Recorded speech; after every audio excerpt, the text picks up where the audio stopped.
Hola y bienvenidos a una nueva inmersión.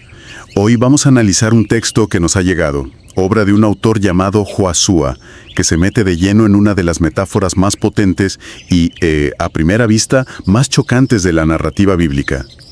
Sí, la de un camino de sangre. Exacto, un camino de sangre que la recorre de principio a fin. Y es una metáfora que, claro, de entrada puede generar rechazo.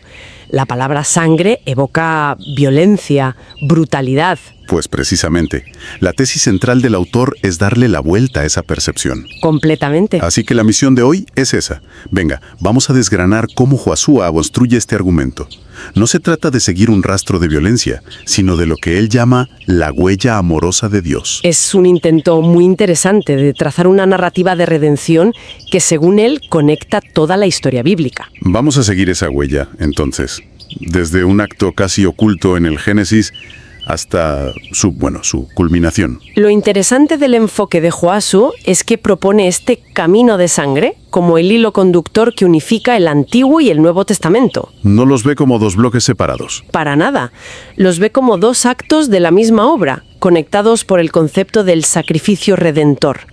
El texto establece desde el principio un contraste muy marcado. Entre los sacrificios de animales y un único sacrificio que se presenta como definitivo. Nuestro análisis se va a centrar en eso, en desentrañar la lógica y el desarrollo de su argumento. Pues vamos al punto de partida, al origen de la metáfora. El texto arranca con una frase que busca redefinir el debate. Una frase muy directa. Sí. El camino de sangre que recorre las Escrituras no es un sendero de violencia, sino la huella amorosa de Dios. Y para ilustrarlo nos lleva directamente al Génesis. A la historia de Adán y Eva, justo después de la caída, cuando se sienten desnudos, vulnerables. La primera acción de Dios no es un castigo. Que es lo que uno esperaría, ¿verdad? Un juicio, una condena. Claro, pero el texto resalta que la primera reacción divina es un acto de cobertura. Les confecciona túnicas de pieles. Y aquí es donde Josué nos pide que miremos más allá.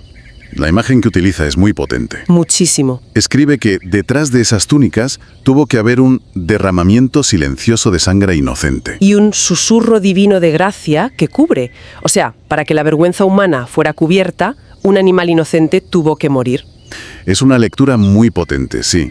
Aunque hay que decir que es una interpretación retrospectiva. Desde luego, el texto del Génesis en sí no lo verbaliza así. Josué está aplicando una lente teológica posterior para encontrar ese significado. Que es el eje de su método en realidad. Exacto.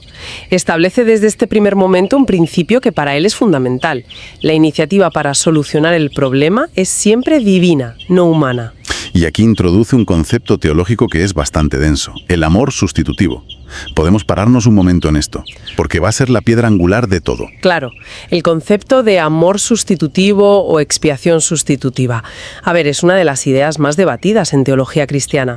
En esencia, y según lo plantea Josué, significa que la justicia no se satisface ignorando la falta. Alguien inocente ocupa el lugar del culpable y asume la consecuencia.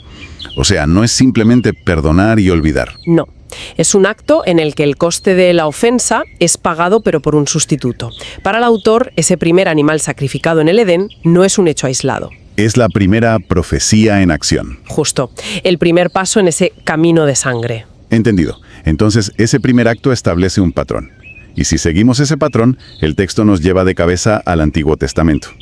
A una sección que el autor describe de forma muy poética como sombra y promesa. Sombra y promesa. Suena bien. Aquí destaca dos ejemplos principales para mostrar cómo este camino se convierte en un sistema. El primero es la Pascua en Egipto, narrada en el libro del Éxodo. Un momento dramático. Dramatiquísimo. La instrucción es sacrificar un cordero y marcar los dinteles de las puertas con su sangre. El texto de Josué subraya que esto no era un amuleto, ojo. No era un ritual mágico. No, era un acto de obediencia y fe. Esa sangre visible era la señal que, según la narrativa, diferenciaba entre la vida y la muerte. La protección venía a través de la muerte de un sustituto. El cordero. El cordero. Y el segundo ejemplo es aún más sistemático. Los rituales del tabernáculo y más tarde del templo. El autor habla de un flujo constante de sangre sobre el altar. Claro, era el centro de la vida religiosa de Israel. Un recordatorio diario, muy visible, de que el pecado tenía un coste real, la vida. Pero aquí es donde el argumento de Josué introduce un giro. Esto plantea una cuestión importante. A ver. Si este sistema de sacrificios fue instituido por Dios, ¿por qué no fue suficiente? ¿Por qué era una solución temporal? Esa es la pregunta del millón, sí. Parece una contradicción. Totalmente. Si el sistema era divino, ¿por qué era inherentemente defectuoso o incompleto? La explicación que da el autor, y se apoya mucho en la epístola a los Hebreos del Nuevo Testamento, es que el sistema no estaba diseñado para ser la solución final, Sino para ser un maestro, un símbolo. El principio rector que Josué cita de Levítico es que la vida de la carne en la sangre está. La vida es el precio. Vale. Sin embargo, el autor argumenta que la sangre de animales, por su propia naturaleza, no podía efectuar una limpieza interior y definitiva. Y aquí es donde encaja la idea de sombra y promesa. El texto cita directamente Hebreos 10:4, que es una frase demoledora. Dila. Porque la sangre de los toros y de los machos cabríos no puede quitar los pecados. Ahí está. Los cubría temporalmente, posponía el juicio, pero no erradicaba el problema de raíz. Por esa misma razón, los sacrificios debían repetirse sin cesar. Una y otra vez. El día de la expiación, que era el ritual más sagrado, tenía que celebrarse año tras año. Eran un recordatorio perpetuo. De una deuda que nunca terminaba de saldarse. Y aquí Josué usa otra metáfora que me parece muy clarificadora. Describe estos rituales como dedos apuntando al oriente, esperando el amanecer. Me gusta esa imagen. No eran el destino, sino el mapa que señalaba hacia él. Exactamente. Y esta idea de apuntar hacia algo es un concepto teológico clave conocido como tipología. El autor no lo nombra directamente, pero es lo que está describiendo. Justo. La Pascua no es solo un evento histórico, es un tipo, un modelo que prefigura un evento futuro y más grande. El Cordero es un tipo de un sacrificio posterior. Entender esto, según el texto, permite ver la Biblia no como historias aisladas. Sino como un sistema de símbolos interconectados que avanzan hacia un clímax. Exacto. Entonces, si todo el Antiguo Testamento funciona como un mapa que apunta a un destino, supongo que el siguiente paso en el texto de Josué es mostrarnos la llegada a ese destino, el amanecer que esos dedos señalaban. Y ese amanecer, en la narrativa del autor, irrumpe con la figura de Jesús de Nazaret.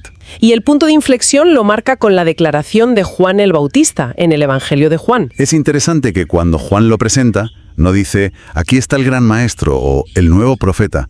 El título es muy, muy específico. Y cargado de todo este simbolismo del que venimos hablando. Totalmente. El texto cita a Juan 1:29. He aquí el Cordero de Dios, que quita el pecado del mundo. ¿Qué frase? Josué recalca el peso histórico y teológico de esta frase. Argumenta que en esas palabras convergen siglos de historia. Todas las Pascuas, todos los corderos sacrificados. Toda esa espera simbólica encuentra su objeto. Según esta interpretación, Jesús no vino a reformar el sistema de sacrificios. No vino a proponer un ritual mejorado. No, en absoluto. La afirmación del autor, y es el núcleo de su argumento, es que vino a darle fin. A terminarlo. Cito textualmente, vino a ser el sacrificio que termina con todos los sacrificios. La lógica es que si los sacrificios anteriores eran sombras, él se presenta como la realidad. Y una vez que tienes la realidad, la sombra ya no es necesaria. Ya no hace falta. Ahora bien, el texto también pone mucho énfasis en la naturaleza de este sacrificio. No lo presenta como una tragedia, como si Jesús fuera una víctima pasiva. No, todo lo contrario. Lo describe como un voluntario soberano. Se subraya la idea de que fue una decisión consciente y deliberada. ¿Y en qué se apoya para eso? Se apoya en las palabras del propio Jesús durante la última cena, tal y como las recoge Lucas.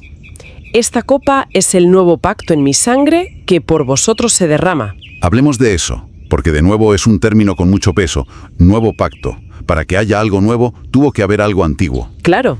¿A qué se refiere el autor con el pacto que este sacrificio viene a reemplazar? El pacto antiguo es el sistema moiseico, la ley del Sinaí. Se basaba en la obediencia y en el sistema de sacrificios para expiar las faltas. Era un pacto condicional. Entiendo. El nuevo pacto, según lo interpreta Josué, ya no se basa en rituales repetitivos. Se basa en la fe en este sacrificio único. La sangre derramada en la cruz no es el final de una vida. Es el acto que sella y ratifica este nuevo acuerdo. Exacto. No es una derrota. es un acto fundacional. Vale, el argumento es que este camino, que empezó con un animal en el Edén y se convirtió en un sistema ritualizado, encuentra aquí su destino y su significado último. Ese es el clímax de la narrativa que propone. Y una vez que esto ocurre, ¿qué consecuencias tiene? Porque el autor afirma que son consecuencias eternas. Es una afirmación enorme. Lo es. ¿En qué se apoya Joshua para argumentar que un evento histórico tiene un poder que trasciende el tiempo? Pues para desarrollar este punto recurre a varias de las epístolas del Nuevo Testamento, que son, en esencia, las primeras reflexiones teológicas sobre esto. Las primeras interpretaciones. Justo. Y sintetiza varios argumentos clave. Primero, el del valor del sacrificio. Cita un pasaje de la primera de Pedro que dice que el rescate no se pagó con cosas corruptibles como oro o plata. Sino con la sangre preciosa de Cristo. Exacto. La idea es establecer una diferencia cualitativa. No es un precio material, sino el valor de una vida considerada perfecta, infinita. Y también está la idea de la unicidad, de que fue un evento irrepetible. Ese es el segundo pilar.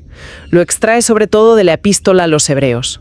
A diferencia de los sumos sacerdotes, que tenían que entrar en el lugar santísimo año tras año, el texto dice que Cristo se presentó una vez para siempre.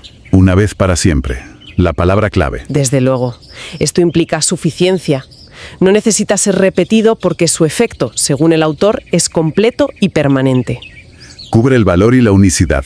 ¿Hay un tercer punto? Sí, el de la victoria. Josué concluye esta sección con una referencia al libro del Apocalipsis. Ajá. Hay una escena celestial en la que los creyentes han vencido a su acusador, y el texto dice que lo han vencido por medio de la sangre del Cordero. O sea que aquí el simbolismo cambió un poco. La sangre ya no es solo limpieza o pago. Es también un arma que asegura una victoria espiritual. Me entiendo. Al final, lo que Joshua parece argumentar es que todo este camino de sangre revela una dualidad en la naturaleza de Dios. Sí. Por un lado, una santidad que no puede pasar por alto la injusticia, y por otro, una misericordia que provee el medio para la reconciliación. Exactamente. Y el autor lo resume en una frase que busca capturar ese poder transformador. Dice, la sangre de Cristo no solo perdona, transforma. No solo cubre, limpia. Esa es la frase. Esa distinción entre cubrir y limpiar me parece muy potente. Es la diferencia entre esconder una mancha debajo de la alfombra y hacerla desaparecer por completo. Ahí está el núcleo de la transformación que describe. Y esa limpieza, según el texto, tiene una consecuencia práctica, inmediata y radical. Sí, en la relación del individuo con lo divino. Vale, porque esto ha sido teología de alto nivel. Pero ¿cómo lo aterriza el autor? ¿Qué significa todo esto para el día a día? No, el texto no se queda en la abstracción, para nada. Cierra el círculo. La parte final se dedica a llevar estas grandes ideas al terreno de la experiencia personal. Bien. El argumento es que si el sacrificio es completo, único y suficiente, entonces la barrera entre la humanidad y Dios ha sido eliminada. Se acaban los intermediarios, los velos, los rituales. Precisamente. Joshua cita otro pasaje de Hebreos que habla de tener plena libertad para entrar en el lugar santísimo por la sangre de Jesucristo. Acceso directo. La imagen es esa, un acceso directo, sin filtros a lo que antes era inaccesible. Y a partir de esta premisa, el autor lanza su llamada final. Pide que esta verdad no se quede como una doctrina en la mente, sino que se convierta en fuego en el corazón. Es decir, que no sea solo un concepto que se acepta intelectualmente. No, que sea una realidad que moldee la vida. Correcto. La conclusión a la que llega Joshua es que una vida que se considera redimida por este acto debe llevar, y cito por última vez, la huella de aquella sangre. Una forma muy gráfica de decirlo. Sí, que esa conciencia de haber sido comprado por un amor inmenso, como él lo llama, debería influir en cada paso, en cada decisión, en cada respiración. La gran narrativa cósmica debe tener una traducción en la ética personal. En la conducta, exacto. Es una forma muy potente de concluir, desde luego. En resumen, hemos seguido el argumento de Joshua, que construye esta compleja metáfora del camino de sangre. Un viaje largo. Un viaje que nos ha llevado desde un acto de gracia en el Génesis, a través de las sombras y promesas del Antiguo Testamento, hasta culminar en lo que el texto presenta como el sacrificio definitivo y sus consecuencias, tanto eternas como prácticas. Y como hemos visto, el autor no se detiene en la mera explicación. Su escrito termina con una provocación. Sí. con una serie de preguntas diseñadas para que quien lo lee conecte esa gran narrativa con su propia existencia. Y nos parece la mejor forma de terminar nuestra charla de hoy, dejando esa misma provocación en el aire para la reflexión. El texto de Josué nos deja, en esencia, con una idea profunda para meditar. Podríamos reformularla de esta manera. Si una persona asume como cierta la idea de una limpieza espiritual completa, basada no en sus propios esfuerzos, sino en un único evento histórico, ¿de qué manera podría eso transformar sus decisiones diarias frente al sentimiento de culpa, al fracaso personal o a la tentación? Es una reflexión potente. Mucho. Sobre cómo una creencia teológica puede o no dar una forma real y tangible a la conducta cotidiana.